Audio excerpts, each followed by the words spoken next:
È stato un anno complesso quello trascorso con la pandemia anche per il reparto di pediatria dell'ospedale San Bortolo di Vicenza, in particolare per la terapia intensiva neonatale con i piccoli pazienti che sono da proteggere. Tanto più sono prematuri, tanto più è necessario assisterli con la ventilazione meccanica.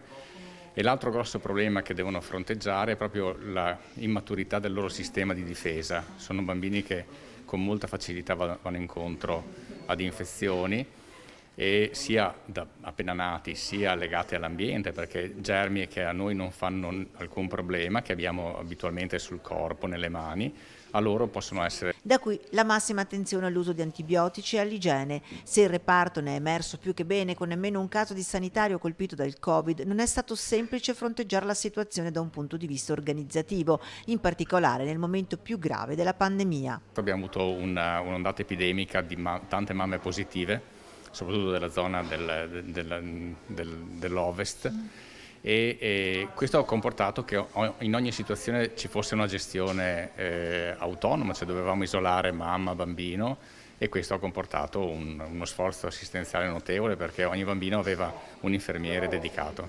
Il tutto continuando a seguire i singoli casi e le problematiche specifiche che normalmente il reparto, tra i 4 in Veneto di eccellenza, è chiamato ad affrontare. Il reparto ha sempre lavorato a pieno regime, noi abbiamo ufficialmente 18 posti letto, sono sempre occupati, tanto che la Regione ci ha già riconosciuto un ampliamento, perché essendo uno dei 4 centri in Regione che può gestire problematiche così delicate, ovviamente riceviamo anche dalle zone limitrofe e siamo a pieno regime di utilizzo dei posti, come deve essere.